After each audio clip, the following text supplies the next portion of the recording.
Oke. Bismillahirrahmanirrahim. Assalamualaikum warahmatullahi wabarakatuh. Yang kami hormati Bapak Ibu dosen terkait dari mata kuliah pelajaran PLN B3. Di sini izinkan kami untuk mempresentasikan terkait dengan perancangan TPAS kami yang kami lakukan di Kapanewon Ngaglik melalui TPS 3R Brahma Muda. Terus di sini kami eh, hadir dengan 10 orang. Yang pertama, saya sendiri atas nama Mahfud Insan Prasaja. Selanjutnya ada teman-teman kami, ada Prat Anya Paramita, terus ada Cynthia, ada Diah Amanda Nur, ada Erlisa Mutia, ada Takazaki, ada Arlinda Vanessa, ada Muhammad Rizky Aulia, ada Gary Fangarur Zebua, dan Pria Evander Tarangga. Untuk selanjutnya masuk ke slide pertama, masuk ke slide kedua, akan langsung dipresentasikan oleh teman kami, yaitu oleh Amanda. Waktu dan tempat kami persilahkan. Nah, selanjutnya di sini saya akan menjelaskan mengenai latar belakang perancangan dari TPAS ini. Pada saat ini pengelolaan sampah di Kapanewon Ngaglik masih menghadapi berbagai tantangan seperti terbatasnya fasilitas tempat pengelolaan air sampah atau TPAS, kurangnya kesadaran masyarakat tentang pentingnya pengelolaan sampah, dan minimnya teknologi pengelolaan sampah yang ramah lingkungan. Untuk mengatasi permasalahan tersebut, perancangan TPAS yang modern, efisien, dan ramah lingkungan menjadi kebutuhan mendesak. TPAS ini diharapkan mampu mengintegrasikan konsep 3R yaitu Reduce, Reuse, dan Recycle dan memanfaatkan teknologi pengolahan sampah terkini.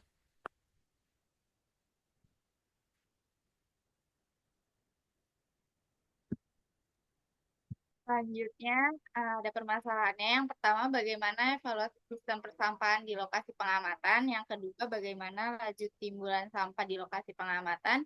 Yang ketiga, bagaimana kebutuhan lahan untuk waktu operasi selama 15 tahun. Dan yang keempat, bagaimana desain perancangan TPAS di lokasi pengamatan. Lanjut ke deskripsi wilayah, TPS 3R eh, Brahma Muda berlokasi di Dusun Dayakan, Kelurahan Sardono Harjo, Kepanewon Ngaglik, Kabupaten Sleman, Daerah Istimewa Yogyakarta.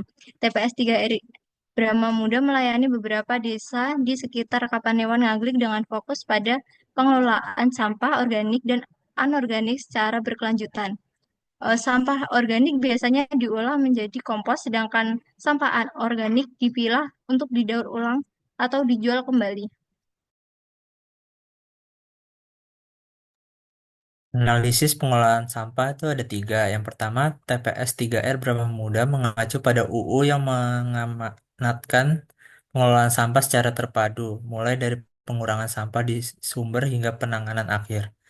Yang kedua, TPS Muda memberdayakan masyarakat setempat untuk memilah sampah sejak dari sumber rumah tangga yang kemudian dipermudah proses pengolahan di TPS. Lalu yang ketiga, teknik operasional meliputi pewadahan, pengumpulan, pemindahan, pengangkutan, dan pengolahan, dan pemilahan serta pembuangan akhir.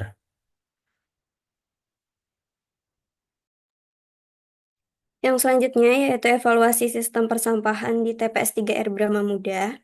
Yang pertama, pemisahan sampah. Sampah yang masuk ke TPS Brahma Muda dipilah kembali oleh petugas atau pengelola, memastikan pemisahan yang sesuai. Kemudian yang selanjutnya yaitu pengelolaan sampah. Dalam sehari dapat mengangkut sekitar 3 hingga 4 ton sampah, tetapi hanya maksimal 2 ton sampah yang terolah dan masih mengalami penumpukan karena kurangnya tenaga kerja. Dan yang terakhir, dampak lingkungan. Sampah plastik yang menumpuk di TPS ini masih diurai dengan cara dibakar, sehingga menimbulkan polusi. Adapun perhitungan timbulan sampah, yang pertama ada volume sampah didapatkan hasil 3.060,915 meter kubik per hari yang akan diangkut selama TPA 15 tahun. Yang kedua ada densitas sumber didapatkan hasil 550 kilogram per meter kubik. Yang ketiga ada kumulasi sampah yang dibuang selama 15 tahun.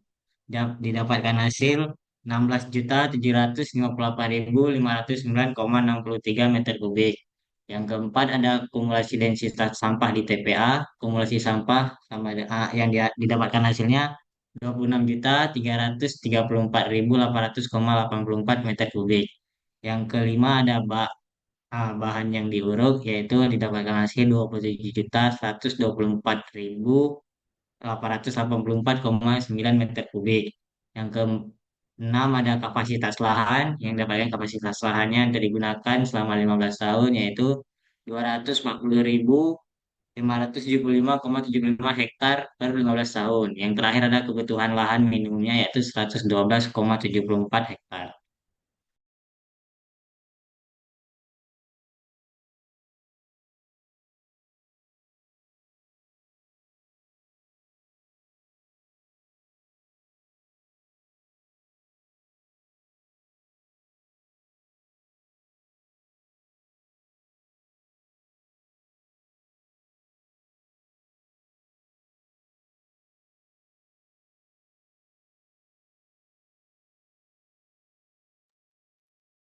Kemudian perancangan TPAS dari TPS yang telah kita kunjungi, kita merencanakan TPAS. Jenis metode penimbunan yang akan dilakukan pada perencanaan TPS pada Kapanewon Ngaglik ini adalah metode penimbunan sanitary landfill. Perencanaan TPS berdasarkan perhitungan yang telah direncanakan didapatkan hasil rencana operasi TPS selama 15 tahun. Rencana ini didasarkan dari perhitungan timbunan sampah yang telah dilakukan.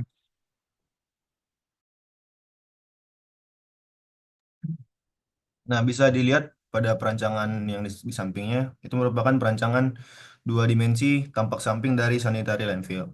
Di mana sanitary landfill ini menggunakan eh, dari satu ketinggian landfill itu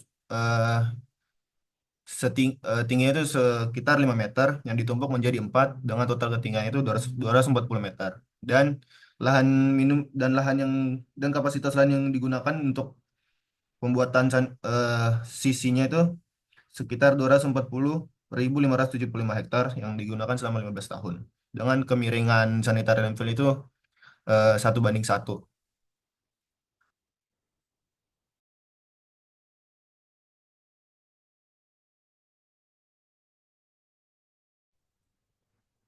Selanjutnya ada kesimpulan. Yang pertama, sampah yang masuk ke TPS Brahma Muda ini dipilah kembali oleh petugas atau pengelola, memastikan pemisahan yang sesuai. Kemudian dalam sehari itu dapat mengolah maksimal 2 ton, sedangkan sampah yang masuk sebesar 3 hingga 4 ton sehingga menyebabkan penimbunan.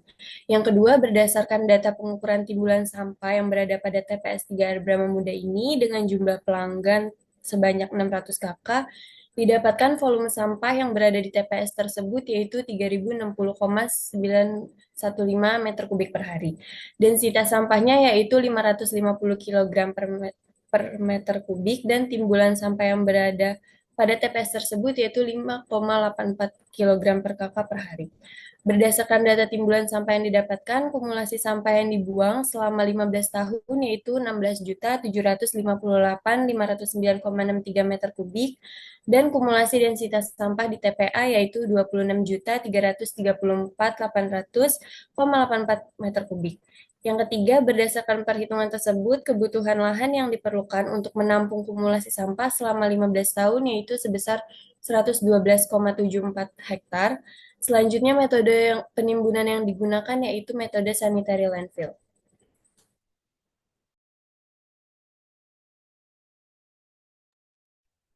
Baik, kurang lebihnya dari kelompok 5 yang mantap ini kami sampaikan ke Bapak Ibu dosen terkait. Kurang lebihnya saya juga mohon maaf mewakili teman kami dan juga diri saya sendiri. Dan juga terima kasih banyak kepada Bapak Ibu dosen. Eh, Mungkin cukup Sekian dari kami. Selamat malam. Wassalamualaikum warahmatullahi wabarakatuh.